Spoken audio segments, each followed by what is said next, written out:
आज हम बात करने जा रहे हैं भारत के उस शहर की जो सबसे प्राचीन शहरों में से एक है और जो हिंदू और बौद्ध दोनों का ही पवित्र तीर्थ स्थल है, जहां बहती है फल्गु नदी और जिसे मोक्ष की भूमि भी कहा जाता है, यानी यहाँ जाओ मोक्ष पा जाओ। जी हाँ, एक ऐसा शहर जिसका जिक्र खुद भगवान राम ने किया है और जिसके बारे में महाभारत में भी बताया गया है। जी हाँ दोस्तों, हम बात कर रहे हैं पटना के बाद बिहार का दूसरा सबसे बड़ा जिला गया की। तो चलिए दोस्तों, एक साथ चलते हैं बहुत ही खूबसूरत शहर गया के सफर पर। दोस्तों, भारत का ये खूबसूरत सा शहर हर साल लाखों लोगों को यहाँ घूमने के लिए मजबूर कर देता है। जितना सुंदर इस शहर का मौसम है ना, उतना ही अट्रैक्टिव यहाँ का नेचर है। ऊंचे पहाड़, हरियाली और मंदिरों मठों से सजा हुआ ये बहुत ही खूबसूरत सा शहर है गया। गया शहर के नाम की बात करें तो ये गयासुर नाम के राक्षस के नाम पे पड़ा था। हालांकि दोस्तों, गयासुर की कहानी क्या है, वो गया से कैसे जुड़ा, ये आपको आगे पता चली जाएगा, डोंट वरी। भागलपुर से करीबन 242 किलोमीटर और पटना से 117 किलोमीटर की दूरी पर दक्षिण में मौजूद गया भारत की धार्मिक संस्कृति को बरकरार रखने के लिए जाना जाता है। 308 किलोमीटर स्क्वायर के एरिया में फैला गया बिहार के मिडिल में बसा एक बहुत ही खूबसूरत और भारत के सबसे प्राचीन शहरों में से एक है। फल्गु नदी के तट पे बसे इस शहर में कई नए और पुराने मंदिर हैं, जिनमें बजती घंटियों की गूंज लोगों को अलग ही ना शांति का एक्सपीरियंस करवाती है। और ये बिहार की राजधानी पटना के बाद दूसरा सबसे बड़ा शहर है, जहाँ ज्यादातर लोग मगही भाषा बोलते हैं और बाकी यहाँ आपको लोग हिंदी और दूसरी कई भाषाएं बोलते हुए नजर आ जाएंगे। हाल ही में जारी कुछ आंकड़े कहते हैं कि गया में 6 लाख लोग रहते हैं और धर्म की दृष्टि से देखें तो आपको यहाँ पे सबसे ज्यादा संख्या हिंदुओं की देखने को मिलेगी, जिनमें 88.27% हिंदू हैं, 11.12% इस्लामिक हैं और 0.09% ईसाई हैं और बाकी सिख आबादी रहती है। इस लिहाज से आप गया को हिंदू प्रधान शहर भी कह सकते हैं। और आज जो गया कई संस्कृति और परंपरावादी लोगों से भरा हुआ है, उसी तरह इसका समृद्ध इतिहास भी कई संस्कृतियों का इजहार करता है। गया में पहनावा भारत के दूसरे शहरों और जिलों की तरह ही साधारण है। लोग पैंट शर्ट या धोती कुर्ता पहनते हैं, जबकि महिलाएं साड़ी पहनती हैं। गया भारत का एकमात्र शहर है जहां हर साल बड़ी संख्या में लोग अपने पितरों की आत्मा की शांति के लिए पिंड दान करने के लिए पहुंचते हैं। लेकिन अश्विन कृष्ण पक्ष से अमावस्या गया में सबसे ज्यादा भीड़ देखने को मिलती है, क्योंकि ये समय पिंडदान के लिए सबसे सही और अच्छा माना जाता है। और इस वक्त दूर दूर से लोग अपने पितरों की मोक्ष की कामना लेकर गया में पहुंचते हैं और पिंड दान करते हैं। और यही वजह है कि इस खूबसूरत से शहर को मोक्ष की भूमि के नाम से भी जाना जाता है। कहते हैं कि माता सीता ने फल्गु नदी के तट पर बालू का पिंड राजा दशरथ को दिया था। उनके इस पिंड के बाद ही राजा दशरथ को स्वर्ग की प्राप्ति हुई थी।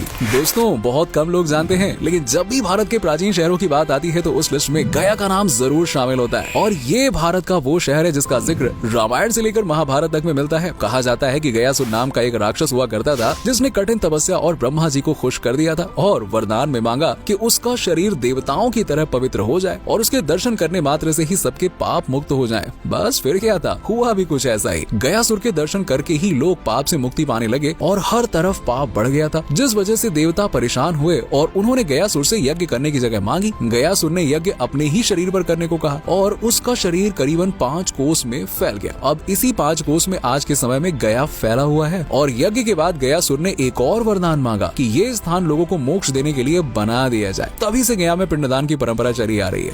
दोस्तों, गया में नंद वंश, होलकर वंश, मगध साम्राज्य, पाल साम्राज्य और मौर्य साम्राज्य सहित मुगलों का शासन रहा है। और 12वीं सदी में गया पर मोहम्मद बख्तियार खिलजी ने हमला किया था और 1557 में ये शहर मुगल डायनेस्टी का हिस्सा बन गया था। और मुगलों के बाद गया अंग्रेजों के अंडर में चला गया और 1764 की बक्सर की लड़ाई में ब्रिटिशर्स का ये मुख्य केंद्र बना रहा। और अंग्रेजों के खिलाफ आजादी की लड़ाई में भी गया ने अहम रोल निभाया है। भारत का ये प्राचीन शहर हिंदुओं के साथ साथ जैन और बौद्ध धर्म से जुड़े लोगों के लिए भी पवित्र स्थल है। बौद्ध धर्म से जुड़े लोगों की आस्था के बारे में बात करें तो दोस्तों, गया में मौजूद है बौद्ध गया, जहाँ भगवान बौद्ध को ज्ञान की प्राप्ति हुई थी। और बोध गया में मौजूद है महाबोधि मंदिर, जिसे यूनेस्को की वर्ल्ड हेरिटेज साइट में जगह दी गई है। जी हाँ, और गया की अर्थव्यवस्था की बात करें तो दोस्तों, ये पूरी तरह से कृषि पर डिपेंडेंट है और यहाँ की आधी से ज्यादा आबादी कृषि से ही अपनी जीविका चलाती है, जबकि कई छोटे बड़े सर्विस सेंटर भी यहाँ पे मौजूद हैं, जिनसे लोग अपना घर चलाते हैं। और गया में सर्विस सेक्टर में बेकिंग, हॉस्पिटैलिटी और अनरेगुलेटेड रिटेल शामिल है। लघु और मध्यम औद्योगिक क्षेत्र पूरी तरह से कृषि और कपड़े पर डिपेंडेंट है। वहीं लेदर और केमिकल इंडस्ट्रीज भी गया में बड़ी संख्या में लोगों को रोजगार देती है। गया में हर साल पितृपक्ष मेले का आयोजन किया जाता है, जो 1 हफ्ते तक चलने वाला मेला होता है और पितृपक्ष मेला सितंबर के महीने में लगता है। गया में जाने माने विष्णुपद मंदिर में इस मेले का आयोजन किया जाता है और भारत भर में इस मेले में लाखों हिंदू विष्णुपद मंदिर में आते हैं और मेले के दौरान अपने पितरों की मोक्ष की कामना के लिए पिंड दान करते हैं। इस मंदिर में पितृपक्ष मेले का आयोजन होने की सबसे बड़ी वजह है कि गौतम बुद्ध ने भी इसी मंदिर के पास में पिंड दान किया था। इसके अलावा गया में भगवान बौद्ध की जयंती भी धूमधाम से मनाई जाती है। जी हाँ, साथ ही कई हिंदू और बौद्ध फेस्टिवल की धूम भी गया में अलग ही देखने को मिलती है। और बात अगर खाने पीने की करें तो गया में एक से बढ़कर एक टेस्टी और लजीज खाना खाने को मिलता है जिसे लोग बड़े ही चाव से खाते हैं। यहाँ के पारंपरिक भोजन में सत्तू, लिट्टी चोखा, बैगन भरता, पिठा, दाल बड़ी, सत्तू की रोटी, सुखोता, कोफ्ता, चाट और मसालेदार अचार है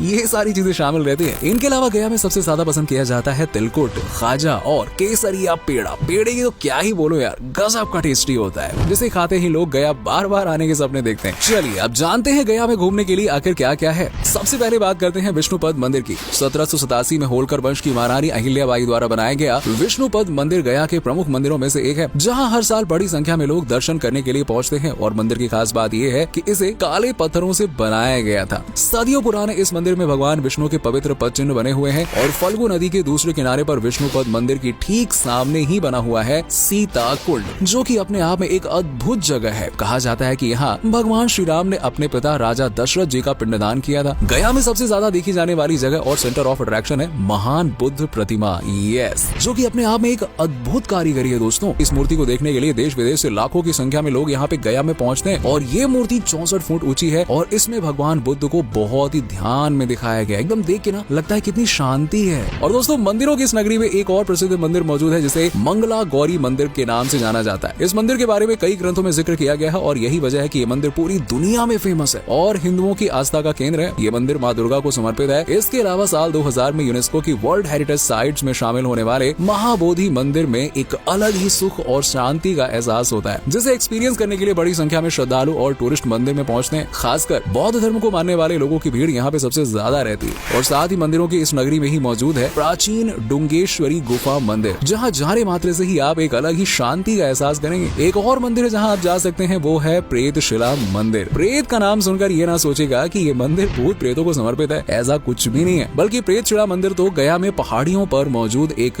धार्मिक और सबसे ज्यादा पसंद किए जाने वाला मंदिर है, जो कि मृत्यु के देवता यमराज को समर्पित है। और यही वजह है कि इस मंदिर का नाम प्रेतशिला मंदिर पड़ा है। और दोस्तों, गया जिले के बोध गया में मौजूद मुख्य पर्यटन स्थल वाट थाई मोनास्ट्री का वास्तुकला देखकर आप भी दंग रह जाएंगे। ये जगह जितनी खूबसूरत है ना, उतनी ही अट्रैक्टिव भी है और जहां आपको भगवान बुद्ध की कई प्रतिमा देखने को मिलेगी। दुख हरनी मंदिर भी गया के प्रमुख पर्यटन स्थलों में से एक है, जो कि माँ दुर्गा को समर्पित है। फल्गु नदी पर्यटन स्थल होने के साथ ही साथ गया के लिए सबसे जरूरी नदी है। और बात चाहे खेतों में सिंचाई की हो या फिर लोगों के पानी पीने की, फल्गु नदी गया में हर तरह की जरूरतों के लिए लोगों के काम आती है। और यही वजह है कि ये नदी जिले की सबसे मुख्य नदी है। और इनके अलावा आप गया में सुजाता स्तूप, ब्रह्मयोनी पहाड़ी मंदिर और म्यूजियम आदि घूम सकते हैं। चलिए अब जानते हैं कि गया पहुँचे कैसे। तो दोस्तों, गया पहुँचने के लिए आप ट्रेन, बस और प्लेन का सहारा ले सकते हैं। और गया में ट्रांसपोर्ट के लिए ज्यादातर लोग रेलवे नेटवर्क और बस पर डिपेंडेंट है। गया का रेलवे स्टेशन यहाँ के लोगों के लिए मेन ट्रांसपोर्ट का सोर्स है और ये स्टेशन भारत को गया के कई शहरों और जिलों से जोड़ता है। इसके अलावा यहाँ आपको एक डोमेस्टिक एयरपोर्ट भी देखने को मिल जाएगा, जिसका डिस्टेंस बोध गया से 5 से 6 किलोमीटर का है। और इस एयरपोर्ट के जरिए गया में पहुंच सकते हैं आप। और दिल्ली से 1000, मुंबई से 1700, कोलकाता से 500 और बेंगलुरु से 2000 किलोमीटर दूर है गया। यानी कि आप डिस्टेंस के अनुसार अपना वाहन चूज कर सकते हैं। वैसे अगर आप अपने प्राइवेट व्हीकल से यहाँ पे पहुंचना चाहते हैं तो सड़क मार्ग का भी सहारा ले सकते हैं। वैसे आपको बता दें कि गया के धार्मिक महत्व को देखते हुए इसे और भी ज्यादा विकसित शहर बनाने की कोशिश की जा रही है और बिहार की सरकार भी गया को पहले से कहीं ज्यादा साफ और डेवलप बनाने में लगातार लगी हुई है। अरे भाई, बाहर से लोग आते हैं, ये तो करना ही पड़ेगा ना। आज के समय में गया में तमाम तरह की योजनाएं चल रही हैं। एजुकेशन सिस्टम भी दिन ब दिन एडवांस होता जा रहा है और गया में लोग सादा जीवन, उच्च विचार वाला जीवन जीना पसंद करते हैं और चमक धमक से दूर भगवान की आस्था में लीन रहते हैं। सबसे अच्छे से बोलना